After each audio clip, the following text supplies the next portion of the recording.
नमस्कार दोस्तों, वनविक परिवार में आप सभी का दिल खोलकर स्वागत है। दोस्तों, आज की इस वीडियोज़ में हम बीए फर्स्ट सेमेस्टर के ज्योग्राफी के मोस्ट इंपोर्टेंट क्वेश्चंस पर बात करने वाले। अंत तक बने रहना दोस्तों, अच्छी तरीके से और मोस्ट इंपोर्टेंट क्वेश्चंस पर बात करने वाले। दोस्तों, आपके एग्जाम में सपने वाले क्वेश्चंस पर ही बात करेंगे, अंत तक बने रहना। तो दोस्तों, हमने पिछली क्लास में ये जो क्वेश्चंस है इस पर अच्छी तरीके से अध्ययन किया था, इसको अच्छी तरीके से डायग्राम के माध्यम से समझा था। नो डाउट दोस्तों, अच्छी तरीके से समझ में आ गया होगा और उस वीडियोस का लिंक है वो डिस्क्रिप्शन में दे रखा है, तो आप उस वीडियोस को जरूर देखें। और चलते हैं आज के मोस्ट इंपोर्टेंट क्वेश्चंस की ओर। तो चलिए दोस्तों, सिंडर शंकु क्या होता है? सिंडर शंकु क्या होता है, एग्जाम में सवाल पूछा भी गया है। देखिए, जब ज्वालामुखी के उद्गार के समय लावा न निकलकर राख, धूल, ठोस शिलाखंड ही निकलकर जमा हो जाते हैं तो उसे हम सिंडर शंकु कहते हैं। दोस्तों, सिंडर शंकु क्या होता है? जब ज्वालामुखी निकलती है, जब ज्वालामुखी का उद्गार होता है तो उस समय जो लावा निकलता है, लावा न निकलता है और क्या निकलता है? राख निकल जाती है या फिर धूल हो सकती है, ठोस शिलाखंड निकल जाते हैं और जमा हो जाते हैं, जिसे सिंडर शंकु कहते हैं। एक मैं सिंपल लैंग्वेज में आपको समझाऊं तो सिंडर शंकु वे होते हैं जब किसी पहाड़ में से कोई ज्वाला निकलती है, लार्वा निकलती है, यानी कि ज्वालामुखी जब निकलती है तो ज्वालामुखी निकलने के बजाय क्या निकल जाता है? ज्वालामुखी नहीं निकलती है, उसके स्थान पर राख निकल जाती है। पहाड़ में से या फिर किसी अन्य जगह से, जमीन में से क्या निकल जाती है?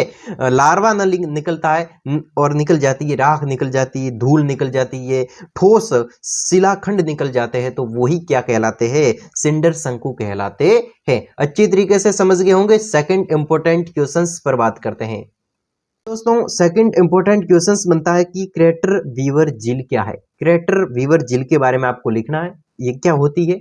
देखिए, क्रेटर वीवर झील के बारे में हम लिखेंगे तो क्या लिखेंगे कि ज्वालामुखी की जब क्रिया होती है, ठीक है, तो उससे स्थल पर कई प्रकार की झीलें बन जाती है। जब कोई जागृत ज्वालामुखी शांत हो जाती है तो कालांतर में क्रेटर जब वर्षा से क्या होते हैं? जल से भर जाते हैं, वर्षा होने के कारण जल से भर जाते हैं, तो वह क्रेटर झील में परिवर्तित हो जाती है। दोस्तों, सिंपल लैंग्वेज में अगर हम समझे कि ज्वालामुखी की जब क्रिया होती है, ज्वालामुखी निकलती है, तो ज्वालामुखी के निकलने से तो निकलेगी तो वो तो चलेगी, जिस प्रकार पानी चलता है, ठीक है, तो उसी प्रकार से वो ज्वालामुखी चलती चलती दोस्तों स्थल पर चलती है, तो चलती चलती बीच में कहीं पर रुक जाती है, तो वहां पर एक झील बन जाती है, खड्डा बन जाता है। तो जो ज्वालामुखी का खड्डा होता है तो वह क्या होता है कि ज्वालामुखी शांत हो जाती है, यानी कि वो जम जाता है खड्डा, ठीक है, बीच में खड्डा और चारों ओर दीवार बन जाती है। इस प्रकार से खड्डा यानी कि एक झील का निर्माण हो जाता है, और वो जब वर्षा होती है तो वर्षा के जल से वो खड्डा भर जाता है, वो झील भर जाती है, तो उसे हम क्रेटर झील कहते हैं। बहुत ही इजी तरीके से हमने समझ लिया, समझ गए होंगे आप भी। तो समझते हैं अगले क्वेश्चंस को। दोस्तों, हमारा अगला इंपॉर्टेंट क्वेश्चंस बनता है कि प्रशांत परिधि अग्निवृत्त क्या है? दोस्तों, प्रशांत परिधि अग्निवृत्त क्या है? एग्जाम में सवाल पूछा भी जा चुका है कि प्रशांत परिधि अग्निवृत्त क्या है। देखिए, ज्वालामुखी की प्रशांत महासागरीय पेटी को अग्निवलय या प्रशांत महासागर की अग्निवृत्त के नाम से जाना जाता है, और इस पेटी का विस्तार प्रशांत महासागर तथा उसमें स्थित छोटे बड़े सभी महाद्वीपों पर पाया जाता है। दोस्तों, प्रशांत परिधि अग्निवृत्त होता है तो वो क्या होता है? देखिए, ज्वालामुखी के प्रशांत महासागरीय पेटी को अग्निवलय या फिर प्रशांत महासागर का अग्निवृत्त के नाम से जाना जाता है। जो ज्वालामुखी का यानी कि उसके चारों ओर का प्रशांत महासागरीय पेटी होती है तो उसको अग्निवलय या फिर प्रशांत महासागरीय सागर का अग्निवृत्त के नाम से जाना जाता है, और इस पेटी का विस्तार है वो प्रशांत महासागर तथा उसमें स्थित बड़े छोटे जो सभी महाद्वीप है तो उसमें पाया जाता है। दोस्तों, अगला इंपॉर्टेंट क्वेश्चंस बनता है कि काल्डेरा क्या है? एग्जाम की दृष्टि से इंपॉर्टेंट क्वेश्चंस है कि काल्डेरा क्या है। देखिए, जब धंसाव या फिर अन्य कारण ज्वालामुखी का विस्तार अत्यधिक हो जाता है, देखिए जो हम पढ़ रहे हैं काल्डेरा के बारे में, काल्डेरा आखिर होता क्या है? दोस्तों, काल्डेरा जब धंसाव या अन्य कोई कारण से ज्वालामुखी का विस्तार अत्यधिक हो जाता है तो उसे काल्डेरा कहते हैं। दोस्तों, जब ज्वालामुखी बहती है, क्या होती है? ज्वालामुखी बहती है, तो ज्वालामुखी के बहने से किसी कारणवश उसमें क्या हो जाता है, बहुत ही अधिक गहरा खड्डा बन जाता है, यानी कि वो बीच में से दब जाता है, अत्यधिक विस्तार हो जाता है उसका, बीच में से दबने से उसका अत्यधिक ज्वालामुखी का विस्तार हो जाता है, तो उसे हम काल्डेरा के नाम से जानते हैं। समझ गए होंगे अच्छी तरीके से। अब बढ़ता हूं अगले क्वेश्चंस की ओर। देखते बढ़ते हैं अगले मोस्ट इंपोर्टेंट क्वेश्चंस की ओर, की भूमध्य सागर का प्रकाश स्तंभ क्या है। भूमध्य सागर का प्रकाश स्तंभ देखिए मैं बताता हूं, स्ट्रोम्बोली ज्वालामुखी है, एक प्रकार की स्ट्रोम्बोली ज्वालामुखी होती है जो कि भूमध्य सागर के लोपारी द्वीप पर स्थित है। कहां पर, भूमध्य सागर के लोपारी द्वीप पर स्थित है। और ये जो स्ट्रोम्बोली ज्वालामुखी होती है, इसके द्वारा सदैव प्रज्वलित गैसें वो निकला करती है। कैसी गैसें, स्ट्रोम्बोली ज्वालामुखी से गैसें निकलती है, कैसी, प्रज्वलित यानी कि जलती हुई गैसें निकलती है, और इस कारण इस ज्वालामुखी को भूमध्य सागर का प्रकाश स्तंभ कहते हैं। इसी कारण इसको भूमध्य सागर का प्रकाश स्तंभ के नाम से जानते हैं। किसको, स्ट्रोम्बोली ज्वालामुखी को। अब बढ़ते हैं दोस्तों अगले इंपॉर्टेंट क्वेश्चंस की ओर। देखिए एक और इंपॉर्टेंट है कि प्रसुप्त ज्वालामुखी किसे कहते हैं। प्रसुप्त ज्वालामुखी, जो ज्वालामुखी एक बार आरंभ होने के बाद लंबे समय तक शांत रहती है। दोस्तों ऐसी ज्वालामुखी जो एक बार निकलने के बाद, एक बार आरंभ होने के बाद में, निकलने के बाद में लंबे समय तक शांत रहते हैं और फिर अचानक सक्रिय हो जाते हैं, तो उसे हम ज्वालामुखी, प्रसुप्त ज्वालामुखी कहते हैं। एक ऐसी ज्वालामुखी होती है जो निकलने के बाद में, आरंभ होने के बाद में लंबे समय तक तो शांत रहती है, लेकिन अचानक सक्रिय हो जाती है, उसे हम प्रसुप्त ज्वालामुखी के नाम से जानते हैं।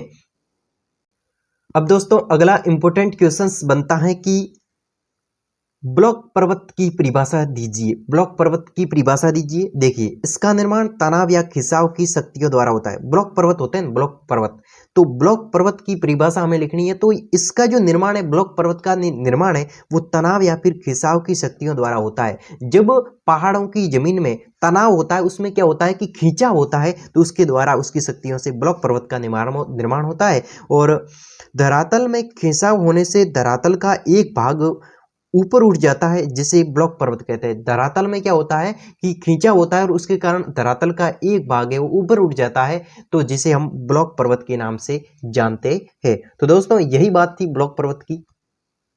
इसके बाद में हम बढ़ते हैं नेक्स्ट इंपॉर्टेंट क्वेश्चंस की ओर। अब दोस्तों अगला इंपॉर्टेंट क्वेश्चंस है कि सामान्य अपरदन चक्र क्या है। सामान्य अपरदन चक्र के बारे में सवाल पूछा जा रहा है, सवाल पूछा भी गया है।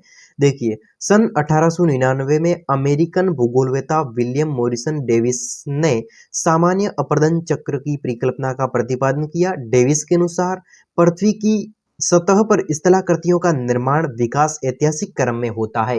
दोस्तों अमेरिका के विद्वान डेविस ने बताया कि जो पृथ्वी की सतह पर स्थलाकृतियों का निर्माण होता है, जिस प्रकार से मैं कहूं कि जिस प्रकार से किसी धरातल पर पहाड़ियों का निर्माण है, पहाड़ का निर्माण है, वो धरातल पर अपने आप होता है, पहाड़ों का निर्माण करना नहीं पड़ता है, वो अपने आप होता है और एक ऐतिहासिक क्रम में होता है, इतिहास बनता रहता है, जिस प्रकार लंबी अवधि चलती रहती है और पहाड़ों का निर्माण होता रहता है। पृथ्वी पर अंतर्जात बल नवीन भूम्याकारों का निर्माण करते हैं। दोस्तों जो पृथ्वी पर अंतर्जात बल होते हैं, कैसे अंतर्जात, पृथ्वी के अंदर होने वाले जो बलन हम कह सकते हैं, उसमें पृथ्वी के अंदर जो खिंचाव होता है, उसमें जो संकुचन होता है या फिर उसमें तनाव होता है पृथ्वी के अंदर, जिस प्रकार से पृथ्वी की जो धरातल होती है वो फैलती है या फिर पृथ्वी की धरातल दबती है यानी कि सिकुड़ती है, तो ही क्या होता है, भूम्याकारों का निर्माण होता है यानी कि पहाड़ों का निर्माण होता है। और उस पहाड़ों पर बाह्य अपरदन शक्ति तत्काल उन्हें समाप्त करने में लग जाती है। यानी कि किसी भी धरातल पर कोई अगर अपने आप वस्तु बनी, जैसे कि धोरे है, तो धोरे वो अपने आप बनते हैं, जिस प्रकार से पहाड़ है तो पहाड़ अपने आप बनते हैं। लेकिन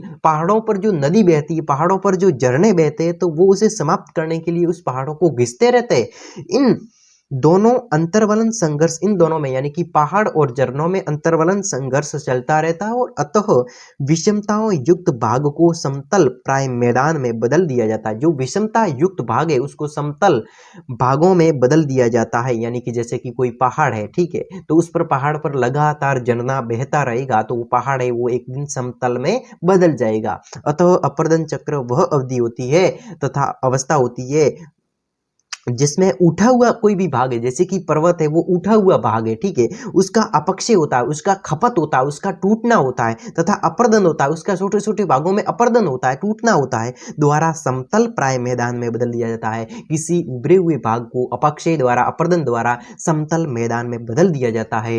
डेविस ने इसे ही सामान्य अपर्दन चक्र या फिर भौगोलिक चक्र नाम दिया। अच्छी तरीके से हमने समझा कि अपर्दन आखिर होता क्या है, एग्जाम की दृष्टि से इंपॉर्टेंट क्वेश्चंस भी बनता है। दोस्तों समझ गए होंगे।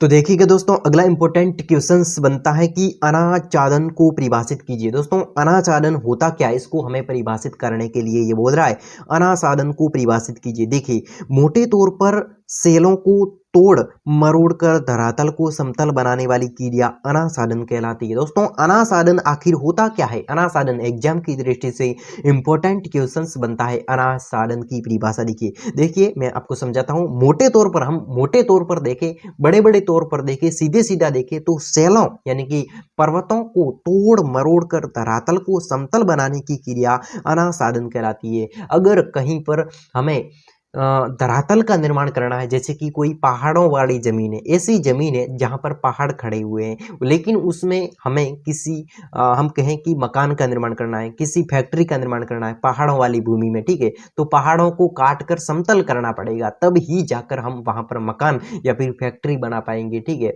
पहाड़ों में अगर फैक्ट्री बनानी है तो पहाड़ों को काटना पड़ेगा, तो वही क्या होता है, अनाच्छादन। पहाड़ों को, सेलों को तोड़ मरोड़ कर धरातल या फिर समतल बनाना, तो वो ही होता है अनाच्छादन। अच्छी तरीके से हमने देखा, बिल्कुल सिंपल परिभाषा थी। और एक और विद्वान है मोंक हाउस के शब्दों में, मोंक हाउस ने क्या बताया कि अनाच्छादन में उन सभी साधनों के कार्य सम्मिलित है जिसके द्वारा पृथ्वी पर तल के किसी भी भाग का अत्यधिक विनाश, अपव्यय, हानि होती है, ठीक है। जिस भाग की, इस मोंक हाउस ने बताया कि धरातल पर जिस भाग की ज्यादा से ज्यादा विनाश या फिर अपव्यय होता है, हानि होती है, उस अपार विनाश के पदार्थ एक दूसरे स्थान पर निक्षेपित हो जाते, एक स्थान से दूसरे स्थान पर चले जाते, जो पदार्थ है टूटे हुए पदार्थ, तथा उस जिसके द्वारा परतदार चट्टानों का निर्माण होता है, यानी कि एक समतल चट्टानों का निर्माण होता है। और अपक्षय अपर्दन अलग अलग क्रिया है, अपक्षय और अपर्दन अलग अलग क्रिया होती है, दोनों साथ साथ भी होती है, तो यही अनाच्छादन की क्रिया। कुल मिलाकर यही है कि किसी बने हुए पहाड़ का टूटना अनाच्छादन कहलाता है, और उस पर एक भवन का निर्माण कर सकते हैं हम, यानी कि पत्थरों को काटना ही, मोटे तौर पर सेलों को तोड़ मरोड़ कर समतल बनाना अनाच्छादन कहलाता है, ठीक है। अच्छी तरीके से आप एग्जाम में लिख देना, कंफ्यूजन मत होना, क्योंकि पर बात सही है, लेकिन आपको ये समझ में आए ना आए, लेकिन ये बात जरूर समझ में आई होगी कि पत्थरों को तोड़ मरोड़ कर समतल बनाना ही अनाच्छादन की परिभाषा है। और थोड़ी बहुत रामायण आप लिख भी सकते हैं। इसके बाद में दोस्तों आगे बात करते हैं, अपक्षय की परिभाषा कीजिए। अपक्षय क्या होता है, अभी हमने पढ़ा अनाच्छादन, अब बढ़ते हैं अपक्षय क्या होता है। देखिए, मौसम की विभिन्न स्थितिक क्रियाओं द्वारा चट्टानों के टूटने फूटने को अपक्षय, देखिए मौसम की विभिन्न स्थितिक क्रिया, मौसम की अलग अलग स्थितिक क्रिया होती है, उसके द्वारा चट्टानों के टूटने और फूटने को अपक्षय, अपक्षरण कहते हैं। दोस्तों किसी मौसम की ऐसी घटना होती है, मौसम के स्थितिक क्रिया होती है मौसम की, और चट्टानों का टूटना फूटना, जैसे कि हम कहें कि बरसात का मौसम है, और बरसात का मौसम है तो अधिक बरसात हुई, और बरसात होने के कारण पहाड़ों से पानी यानी कि झरने बहने लगे, जिसके द्वारा चट्टानें टूटने और फूटने लगी, और इसे ही हम अपक्षय या फिर अपक्षरण कहते हैं। यानी कि किसी मौसमी घटना के कारण किसी चट्टानों का टूटना या फिर फूटना ही अपक्षरण कहलाता है या फिर अपक्षय कहलाता है, समझ गए। इसे मौसमी क्षरण भी कहते हैं। इस क्रिया में चट्टानों का विघटन तथा अपघटन की क्रिया सम्मिलित है, यानी कि दोस्तों इस क्रिया के अंदर चट्टानों का टूटना, पत्थरों का, पहाड़ों का, चट्टानों का विघटन होना, उसका अपघटन होना, क्रियाएं सम्मिलित है। विघटन में जो विघटन होता है, टूटना होता है, उसमें चट्टानें बलकृत शक्तियों द्वारा चटकर टूट फूट जाती है। दोस्तों जो विघटन होता है, जब चट्टानों का विघटन होता है, उसमें क्या होता है कि बलकृत जो शक्तियां होती है, तो उसके द्वारा चटकर, बिल्कुल चिपक कर, टूट फूट कर, उसमें क्या होता है, विघटन होता है। और अपर्दन में क्या होता है कि रासायनिक क्रिया द्वारा चूर्ण बन जाता है।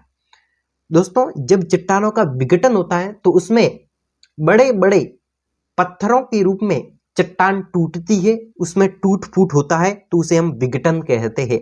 और अपर्दन क्या होता है, जब पत्थरों के ऊपर किसी कारण जैसे कि हम कहें मावठा हो गया, मावठ की वर्षा होती है, ठीक है, तो उस मावठ वर्षा में क्या होता है कि अम्ल ज्यादा होता है, वर्षा होती है ना, वो पानी बिल्कुल खट्टा होता है, तो उस खट्टेपन के कारण जैसे ही खट्टा पानी पत्थर पर गिरा तो उसमें एक ऐसी रासायनिक क्रिया होगी जिसके कारण जो पत्थर है वो धीरे धीरे चूर्ण बनने लगेगा। ऊपर की जो पत्थर की परत है तो वो चूर्ण बन जाती है, जिसे हम क्या कहते हैं, अपर्दन के नाम से जानते हैं, बिल्कुल चूर्ण बनकर टूटता है, ठीक है। और विघटन तथा अपघटन होते हैं, विघटन होता है यानी कि टूटते हैं बड़े बड़े, और अपघटन होते रहते हैं। और इसके बाद में दोस्तों बात बताई जा रही, अपघटन होते हैं, विघटन अपघटन होते समय चट्टानों का स्थानांतरण नहीं होता। इसके बाद में दोस्तों कुछ एक विद्वान है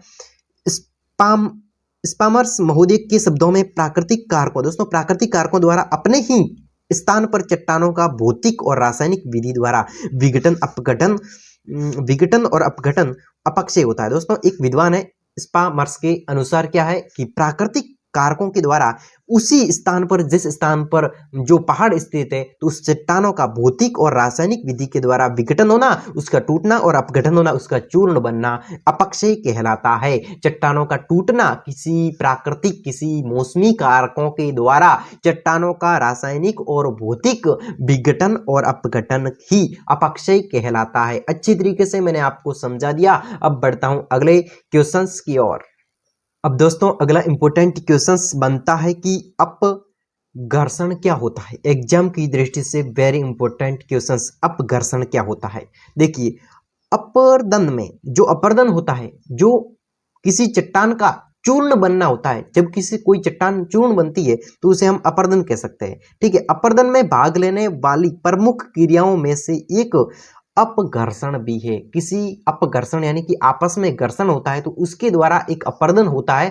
तो जब कोई प्रक्रम अपने साथ पत्थर, कंकड़, बालू आदि पदार्थों को लेकर आगे बढ़ता है तो इन पदार्थों के संपर्क में आने वाले चट्टानों के सरण को अपघर्षण कहते हैं। दोस्तों यहां पर बात यह बताई जा रही है कि अपघर्षण एक ऐसी क्रिया होती है जिसमें जब अपर्दन होता है तो अपर्दन होने से जो प्रमुख प्रक्रिया में एक अपघर्षण होता है, अपर्दन में होने वाली प्रमुख प्रक्रियाओं में एक अपघर्षण भी होता है। जब कोई प्रक्रम अपने साथ में पत्थर ले जाता है, कंकड़ ले जाता है, बालू ले जाता है, जैसे कि किसी पत्थर के ऊपर से झरना बहता है तो उस झरने के साथ में कंकड़ पत्थर भी आते हैं, तो उस कंकड़ पत्थर बालू आदि पदार्थों को लेकर जब वो आगे बढ़ता है पानी, तो इन पदार्थों को, जो ये कंकड़ पत्थर, इन पदार्थों के संपर्क में आने से जो चट्टानों में थोड़ा बहुत अपघर्षण होता रहता है तो उसे हम अपघर्षण के नाम से भी जानते हैं। अपघर्षण एक ऐसी प्रक्रिया होती है जिसमें झरनों के द्वारा कंकड़ पत्थरों का, जो झरनों पर जैसे ही कंकड़ पत्थर घिसते हैं तो उसे हम अपघर्षण कहते हैं। अच्छी तरीके से आप समझ गए होंगे। अब बढ़ते हैं नेक्स्ट इंपॉर्टेंट क्वेश्चंस की ओर। अब देखिएगा दोस्तों अगला इंपॉर्टेंट क्वेश्चन है कि बहुचक्रीय स्थलाकृति क्या होती है। बहुचक्रीय स्थलाकृति क्या होती है? वह स्थलाकृति जिसका विकास एक से अधिक अपर्दन चक्रों अथवा अनेक आंशिक अपर्दन चक्रों के अंतर्गत हुआ है। दोस्तों वह स्थलाकृति एक ऐसी स्थलाकृति जिसका विकास है वो एक से अधिक अपर्दन चक्रों के द्वारा अथवा अनेक आंशिक अपर्दन चक्रों के अंतर्गत हुआ है तो उसे बहुचक्रिक स्थलाकृति के नाम से जानते हैं। दोस्तों आज की इस वीडियोस में हमने ज्योग्राफी के मोस्ट इंपोर्टेंट क्वेश्चंस को देखा। इसी प्रकार से हम नेक्स्ट वीडियोस में मिलते हैं मोस्ट इंपोर्टेंट क्वेश्चंस के साथ में। तब तक के लिए धन्यवाद।